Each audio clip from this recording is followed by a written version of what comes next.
Some men seem to attract success, power, wealth, attainment with very little conscious effort. Others conquer with great difficulty. Still others fail altogether to reach their ambitions, desires, and ideals. Why is this so? Why should some men realize their ambitions easily, others with difficulty, and still others not at all? The cause cannot be physical, else the most perfect men physically would be the most successful. The difference, therefore, must be mental, must be in the mind. Hence mind must be the creative force, must constitute the sole difference between men. It is mind, therefore, which overcomes environment and every other obstacle in the path of man.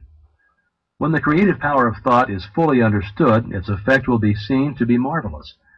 But such results cannot be secured without proper application, diligence, and concentration.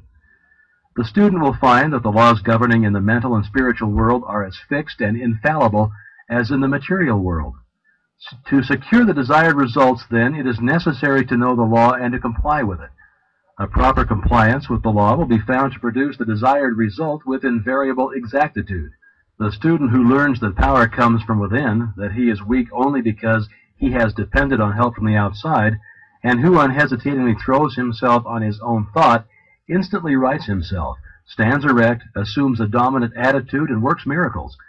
It is evident, therefore, that he who fails to fully investigate and take advantage of the wonderful progress which is being made in this last and greatest science will soon be as far behind as the man who would refuse to acknowledge and accept the benefit which have accrued to mankind through an understanding of the laws of electricity.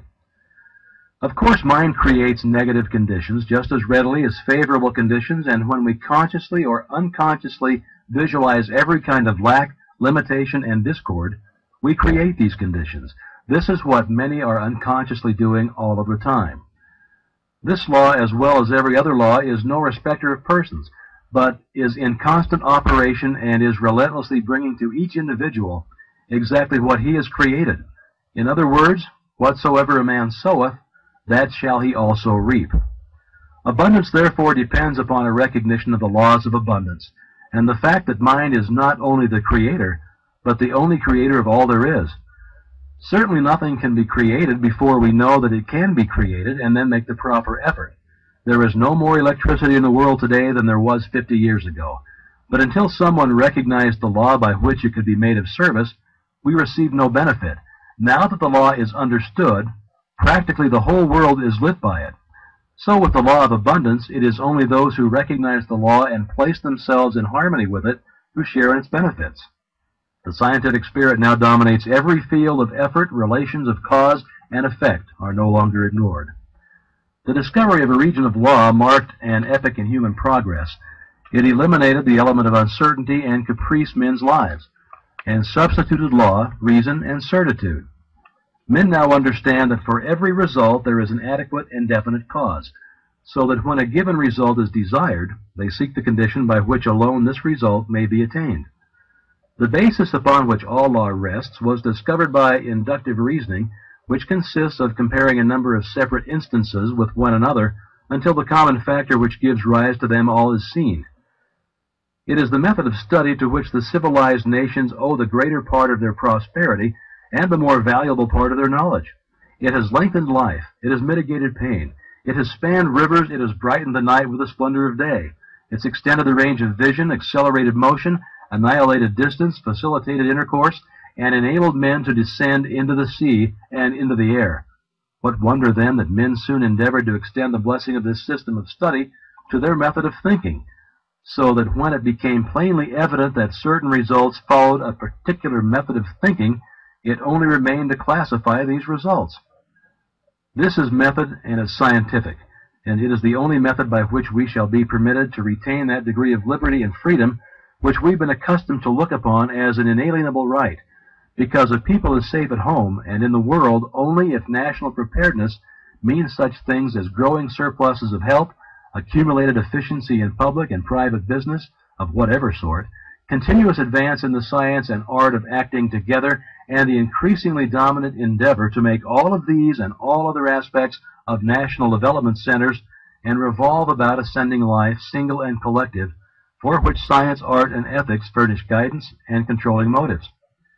The master key is based on absolute scientific truth, and will unfold the possibilities that lie dormant in the individual, and teach how they may be brought into powerful action to increase the person's effective capacity, bringing added energy, discernment, vigor, and mental elasticity.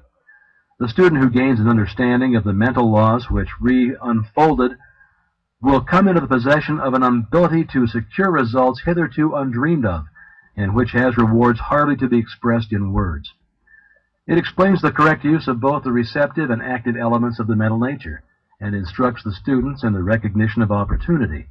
It strengthens the will and reasoning powers and teaches the cultivation and best uses of imagination, desire, the emotion. It gives initiative, tenacity of purpose, wisdom of choice, intelligent sympathy, and a thorough enjoyment of life on its higher planes. The Master Key teaches the use of mind power, true mind power, not any of the substitutes and perversions. It has nothing to do with hypnotism, magic, or any of the more or less fascinating deceptions by which many are led to think that something can be had for nothing. The Master Key cultivates and develops the understanding which will enable you to control the body and thereby the help. It improves and strengthens the memory. It develops insight, the kind of insight which is so rare, the kind which is the distinguishing characteristic of every successful businessman, the kind which enables men to discern opportunity close at hand. For thousands fail to see the opportunities almost within their grasp while they are industriously working with situations which under no possibility can be made to realize any substantial return. The Master Key develops mental power, which means that others instinctively recognize that you are a person of force, of character, that they want to do what you want them to do. It means that you attract men and things to you, that you are what some people call lucky, and that things just come your way, that you have come into an understanding of the fundamental laws of nature and have put yourself in harmony with them, that you are in tune with the infinite, that you understand the law of attraction, the natural laws of growth, and the psychological laws on which all advantages in the social and business world rest. Mental power is creative power. It gives you the ability to create for yourself. It does not mean the ability to take something away from someone else. Nature never does things that way. Nature makes two blades for grass grow wherever one grew before, and mind power enables men to do the same thing. The Master Key develops insight and sagacity, increased independence, the ability and disposition to be helpful. It destroys distrust, depression, fear, melancholia, and every form of lack, limitation, and weakness. That includes pain and disease. It awakens buried talents, supplies initiative, force, energy, and vitality. It awakens an appreciation of the beautiful in art, literature, and in science. It has changed the lives of thousands of men and women by substituting definite principles for uncertain and hazy methods, and principles for the foundation upon which every system of efficiency must rest. Elbert Gary, the chairman of the United States Steel Corporation, said, "The services of advisors, instructors, efficiency experts in successful management are indispensable to most business enterprises of magnitude. But I deem the recognition and adoption of right principles vastly more important. The Master Key teaches right principles and suggests methods for making a practical application of those very same principles. In that it differs from every other course of study, it teaches that the only possible value which can attach to any principle is in its application. Many read books, take home study courses, attend lectures all of their lives without ever making any progress in demonstrating the value of the principles involved. The Master Key suggests methods by which the value of the principles taught may be demonstrated and put in actual practice in the daily experience. There is a change in the thought of the world. This change is silently transpiring in our midst and is more important than any which the world has undergone since the downfall of paganism. Science has of late made such vast discoveries, has revealed such an infinity of resources, has unveiled such enormous possibilities and such unsuspected forces, that scientific men more and more hesitate to affirm certain theories as established, and indubitably or to deny certain other theories as absurd or impossible. And so a new civilization is being born. Customs, creeds, and cruelty are passing. Vision, faith, and service are taking their place. The fetters of tradition are being melted off from humanity, and as the dross of materialism is being consumed, thought is being liberated, and truth is rising full-orbed before an astonished multitude. The whole world is on the eve of a new consciousness, a new power, and a new consciousness, a new power, a new realization of the resources within itself. The last century saw the most magnificent material progress in history. The present century will produce the greatest progress in mental and spiritual power. Physical science has resolved matter into molecules, molecules into atoms, and atoms into energy. And it has remained for Sir Ambrose Fleming, in an address before the Royal Institution, to resolve this energy into mind. He says, in its ultimate essence, energy may be incomprehensible by us, except as an exhibition of the direct operation of that which we call mind or will. Now let's see what are the most powerful forces in nature. In the mineral world, everything is solid and fixed.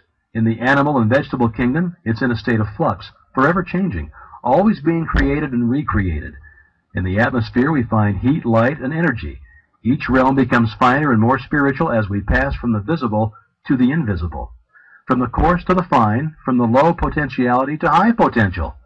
When we reach the invisible, we find energy in its purest and most volatile state. And as the most powerful forces of nature are the invisible forces, so we find that the most powerful forces of man are his invisible forces, his spiritual force. And the only way in which the spiritual force can manifest is through the process of thinking. Thinking is the only activity which the spirit possesses, and thought is the only product of thinking. Addition and subtraction are therefore a spiritual transaction. Reasoning is a spiritual process. Ideas are spiritual conceptions. Questions are spiritual searchlights. And logic, argument, and philosophy is spiritual machinery. Every thought brings into action certain physical tissue, parts of the brain, nerve, or muscle. This produces an actual physical change in the construction of the tissue. Therefore, it is only necessary to have a certain number of thoughts on a given subject in order to bring about a complete change in the physical organization of a man. This is the process by which failure is changed to success. Thoughts of courage, power, inspiration, harmony are substituted for thoughts of failure, despair, lack, limitation, and discord. And as these thoughts take root, the physical tissue is changed and the individual sees life in a new light. Old things have actually passed away. All things have become new. He is born again, this time born of the Spirit. Life has a new meaning for him. He is reconstructed and is filled with joy, confidence, hope, and energy. He sees opportunities to success to which he was heretofore blind. He recognizes possibilities which before had no meaning for him. The thought of success with which he has been impregnated are radiated to those around him, and they in turn help him onward and upward. He attracts to him new and successful associates, and this in turn changes his environment, so that by this simple exercise of thought, a man changes not only himself, but his environment, circumstances, and conditions. You will see, you must see, that we are at the dawn of a new day, that the possibilities are so wonderful, so fascinating, and so limitless as to be almost bewildering. A century ago, any man with an airplane or even a Gatling gun could have annihilated a whole army equipped with the implements of warfare then in use. And so it is at present. Any man with a knowledge of the possibilities contained in the master key has an inconceivable advantage over the multitude.